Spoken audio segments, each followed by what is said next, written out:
பெங்களூருவில் உள்ள ஸ்ரீ ஸ்ரீ ரவிசங்கர் அவர்களின் ஆர்ட் ஆஃப் லிவிங் சர்வதேச மையத்தின் 45வது ஆண்டு விழா சமீபத்தில் நடைபெற்றது. இதில் சிறப்பு விருந்தினராக கலந்து கொண்ட ரஜினிகாந்த் அவர்கள் தனது 15 நாள் ஆசிரம அனுபவத்தை மேடையில் பகிர்ந்து கொண்டார். உண்மையில் அவர் அங்கு 2 நாட்கள் மட்டுமே தங்க திட்டமிட்டாராம்.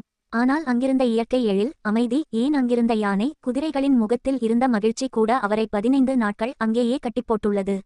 ஒரு நாள் ஸ்ரீ ஸ்ரீ ரவிசங்கர் அவர்கள் ரஜினியை மக்களிடம் தரிசன உலா வர அழைத்துள்ளார். அப்போது ரஜினி அவர்கள் தயங்கியிருக்கிறார். அதற்கு அவர் சொன்ன காரணம் ஆச்சரியமானது.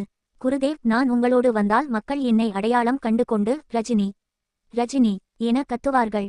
ஆட்டோகிராஃப், போட்டோ என உங்களை தொந்தரவு செய்வார்கள் என்று ரஜினி கூறியுள்ளார். அதாவது தனது சூப்பர் ஸ்டார் இமேஜ் குருவின் அமைதியை கெடுத்துவிடும் என்று அவர் நினைத்திருக்கிறார். ஆனால் குருதேவ் சிரித்துக்கொண்டே வாருங்கள், ஒன்றும் ஆகாது என கூட்டிச் சென்றுள்ளார். அங்கே நூற்றுக்கணக்கான மக்கள் இருந்தனர். ஆச்சரியம் என்னவென்றால் ரஜினி அவர்கள் நன்கு தெரிந்த தமிழர்கள் கூட அங்கே இருந்திருக்கிறார்கள். ஆனால் ஒருவர் கூட ரஜினியை ஏறிட்டு பார்க்கவில்லை. எல்லோரும் அந்த ஆன்மீக சூழலில் லயித்திருந்தனர். ரஜினியை வலியச் சென்று கையாட்டியும் கூட மக்கள் பெரிதாக கண்டுகொள்ளவில்லை.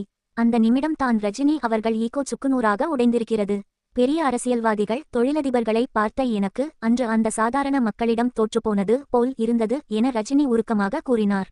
திரும்பி வந்ததும் குருதேவ் கேட்டாராம், யாராவது தொந்தரவு செய்தார்களா என்று. ரஜினி கைகூப்பி நின்றாராம். நட்சத்திர அந்தஸ்து என்பது இன்று வரும் நாளை போகும். ஆனால் ஆன்மீகத்தின் சக்தி நிலையானது என்பதை தான் உணர்ந்ததாக ரஜினி அவர்கள் நெகிழ்ச்சியுடன் பேசியுள்ளார். எத்தனையோ சாதனைகள் செய்தாலும் தன்னை ஒரு சாதாரண மனிதனாக உணர்ந்த அந்த தருணத்தை ரஜினி அவர்கள் வெளிப்படையாக பேசியது இப்போது இணையத்தில் வைரலாகி வருகிறது. இதை பற்றி நீங்க என்ன நினைக்கிறீங்க? கமெண்ட்ல சொல்லுங்க. இந்த வீடியோ பிடிச்சிருந்தா லைக் பண்ணுங்க, ஷேர் பண்ணுங்க. மறக்காம நம்ம சேனலை சப்ஸ்கிரைப் பண்ணுங்க.